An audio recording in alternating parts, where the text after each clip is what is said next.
All right, let's see. That might work. That's definitely big enough. Ah. March Unit 1, headquarters. Move out. Lead vehicle heading out of the fairgrounds. Thanks very much to Brown County Fairgrounds. Get my ass over here. See if I can get in here without getting nailed by something.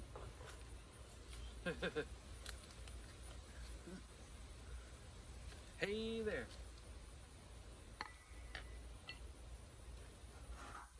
Should I stand over here?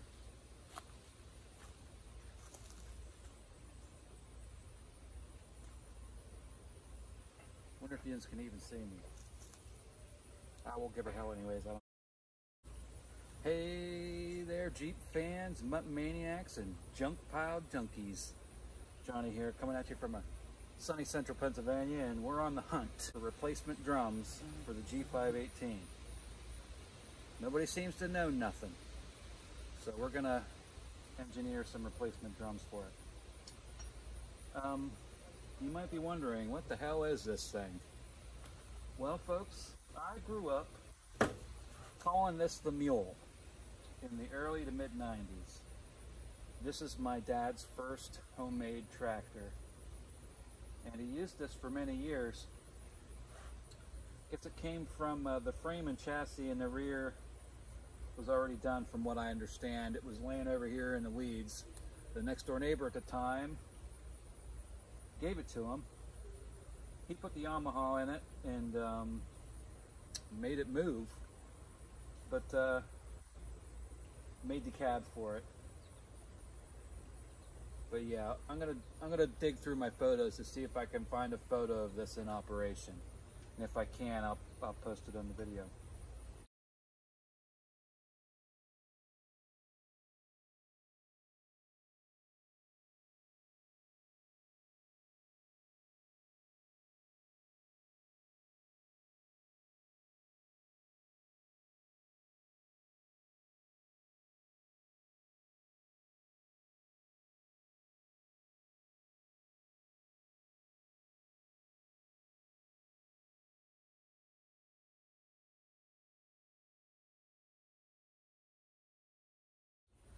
But I was out here screwing around in the pile of axles we have here, looking for a drum.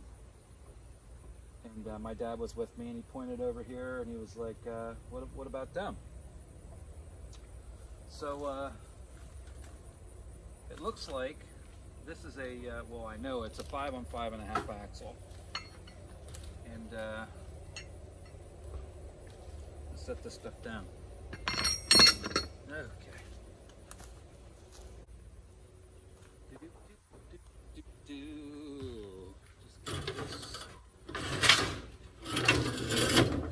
cab out of the road here. I can put that on my Jeep.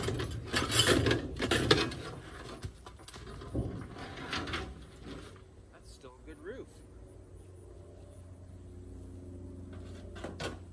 Let's see what we can do about getting that up in the R.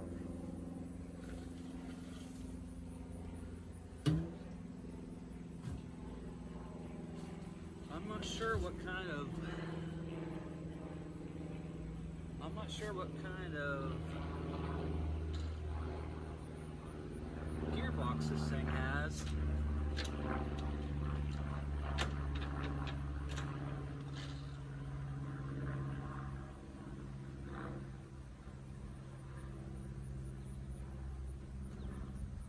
That's pretty cool.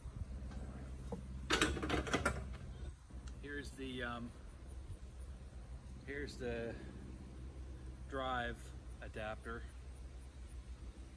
It just went over the half of the universal joint, the slip yoke here, and the other half folded onto the rear. And that worked. Oh man, that's cool. Okay. Oh. Yes. Maybe I'll give her a shove and try to get a brick or something under there. This looks like something from a Pennsylvania Panzer here. How the hell that got there? Okay. Take this rim.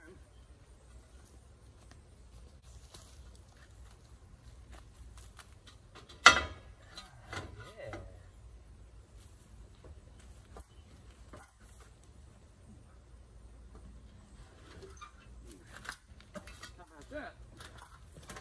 Order of money in there, muscle man. Something like that. Okay.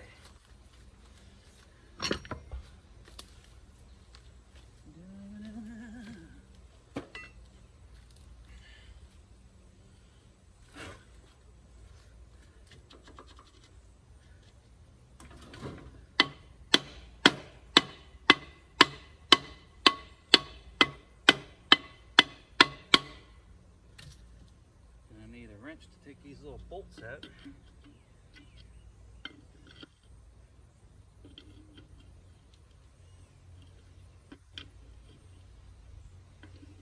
What in tarnation?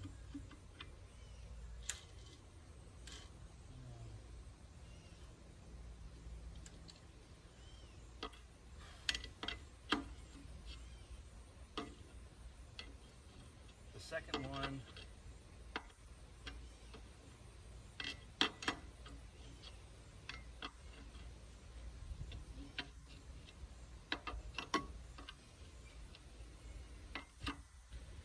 The second one's always more of a pain in the ass, isn't it?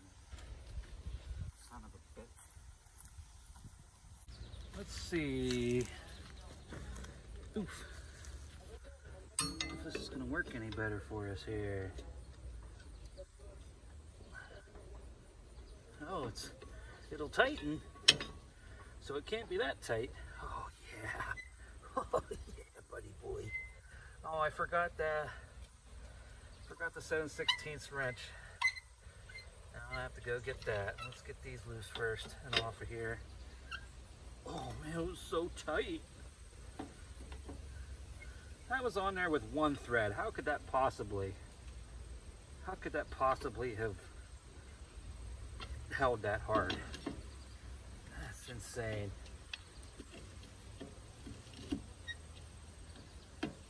Insane, I tell ya. Italian ya. Oh, I can't even see anything because of my fat Shrek head. Okay.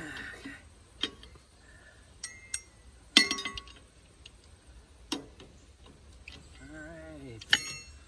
Now we got these nuts off of here. Be right back.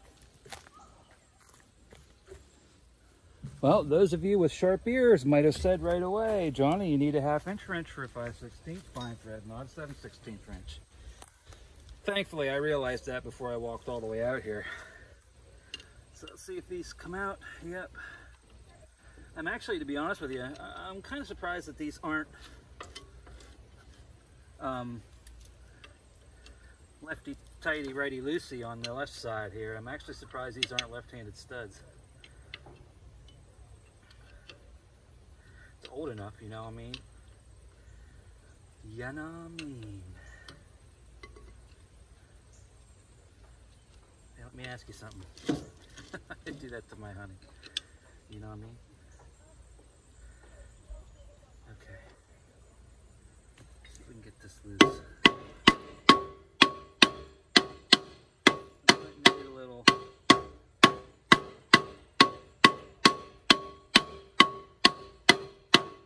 Might need a little. Don't really want to pound on that. Don't really want to pound on that. Bust that ear off. Nope. Not gonna do it.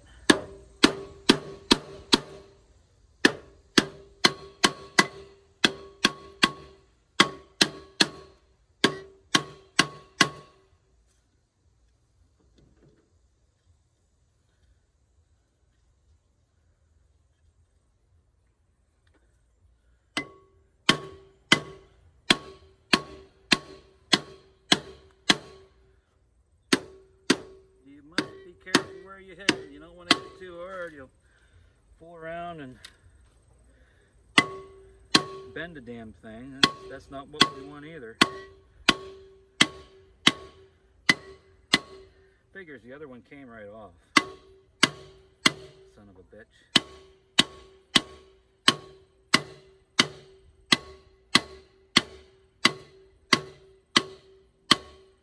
See the old rust popping out there though. Something's happening. Hey, we're in business, baby. These are nice 5/16 by half fine thread bolts, grade number 5. We'll use them somewhere someday. And there we are. Ooh, this one has a little gouge in it. The other one looked brand new. Nothing that we can't fix here. Nothing. Alright, I'll show you. Now we're going to go and I'm going to show you why I decided on these drums. And explain what the plan is here. And I'm going to pull my zipper up. So I don't get some kind of violation.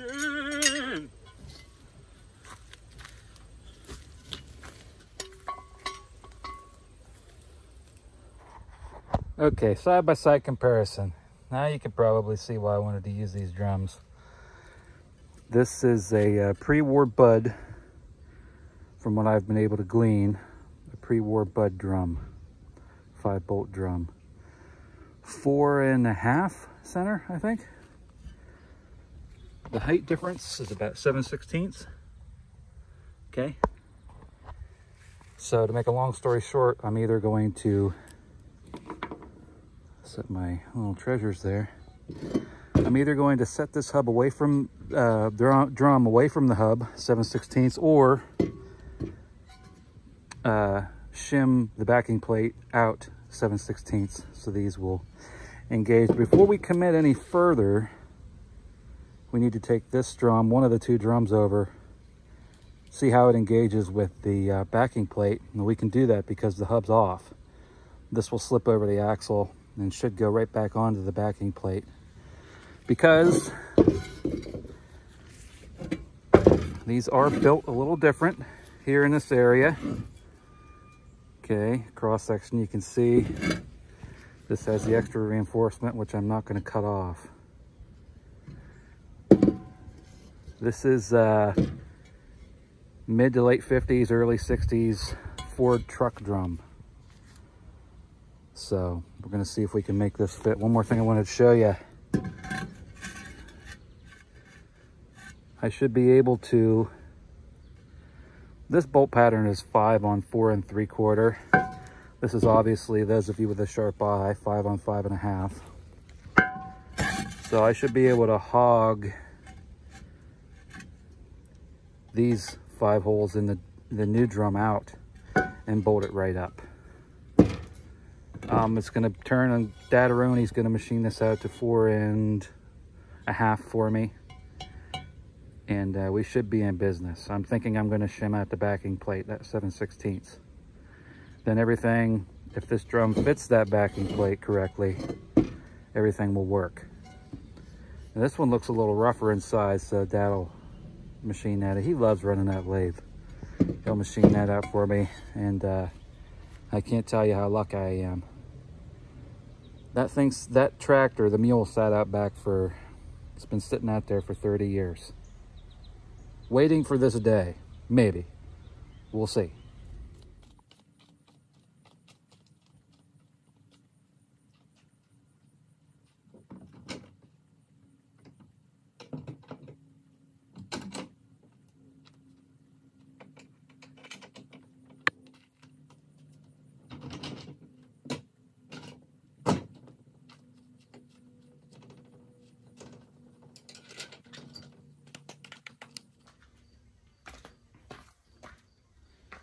Okay, here's our Ford drum. Been her axle. Let's see what we got here. Oh man.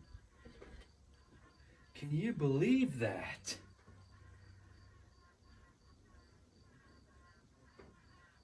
because I don't. I can't believe that drum's gonna fit. Holy smokes. That's wonderful. I just gotta put this on here again because I'm in disbelief.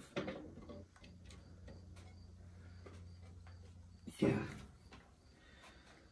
You know, I was gonna dig one of my Willie's drums off, but you have to pull the hubs and press the studs out. I didn't want to get into that. But I would wager that you could do what we're about to do with a 11" by 2 Willie's 5-on-5.5 hub, bored out to this diameter, which is 4.5. Yeah, that's very exciting. Hey friends, Johnny here, coming at you from the old mountaintop here at the old homestead up in the old holler there, buddy, in Pennsylvania. So the last month's been kind of a struggle. These drums that I want to put on this axle just barely wouldn't fit in Dad's lathe. So Dad has a 9" pre-war line shaft lathe. The actual swing on it's about 10.5 or so, almost 11. These drums just barely wouldn't fit on it. So I was trying to figure out what I was gonna do. Days turn into weeks, and then I went and got COVID. So that took me out of commission a little bit. I still can't smell correctly, but I think you're up to date. Except one more thing that I forgot. Look at that monster. What do you do when your drums won't fit in the lathe? Well, you gotta go buy a bigger lathe, I suppose. This is an 18" turn of the century Cincinnati Iron and Steel Company line shaft lathe.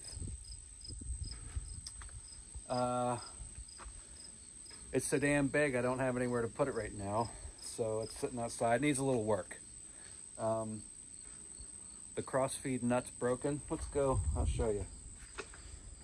When the previous owner was loading it, I guess it fell over and busted the cross nut. This runs the cross feed on the, I got stuff all over my face, don't I? This runs the cross feed. It's busted. The threads were screwed up anyway, so I'm gonna make a new one of those. The feed screw for the cross feed's bent, and it doesn't have a motor or anything. So my plan was to buy a gasoline engine and run this machine on gas. Problem with that is it's reverse rotation. I need a shaft that turns clockwise. And if you're looking at the shaft, most gasoline small engines run counterclockwise, or clockwise if you're facing the flywheel or facing the rope starter. So in order to bypass all that, anyways, that 9" lathe that I was telling you about, that Dad has, well, it came with a motor on it. And Dad put a new capacitor start motor on it. And as it turns out, get this uncovered here. I mean, the motor that came on that reed lathe, that 9" lathe, bolts right up to this thing. This is what's called a Coleman adapter. Some people refer to these lathes when they have a Coleman adapter as a Coleman lathe. That's not true. This is the Coleman here. This adapts a line shaft machine to run an electric motor. So this came as a kit. You put it on your machine, you use the line shaft pulley, and then you had yourself a electric powered line shaft machine. This is all chain drive in here. This is a wet case, So anyways, that's what we're up to right now. Today, I did a little experimenting on this motor to try to figure out L1, L2, L3, L4. Like I said before, I'm not an electrical engineer. I'm just trying to figure this friggin' thing out here. The way it's wired right now, it's wired to run on 220.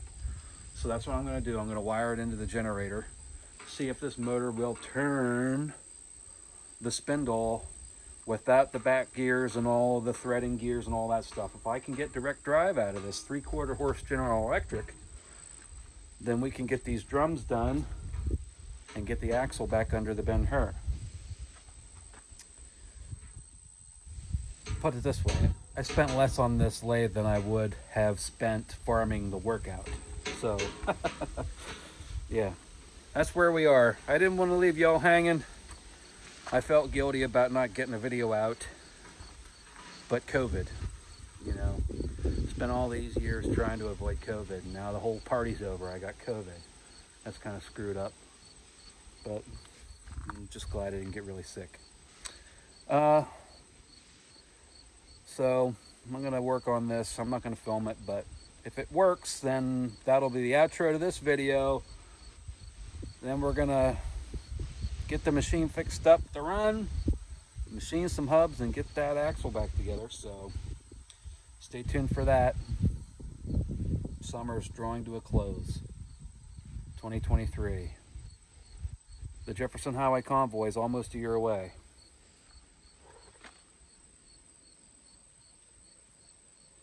No paperwork yet. Hopefully that'll change soon. All right, guys.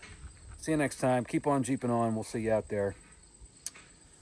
Nolans, we're coming for you, buddy. We'll see you there. Peace.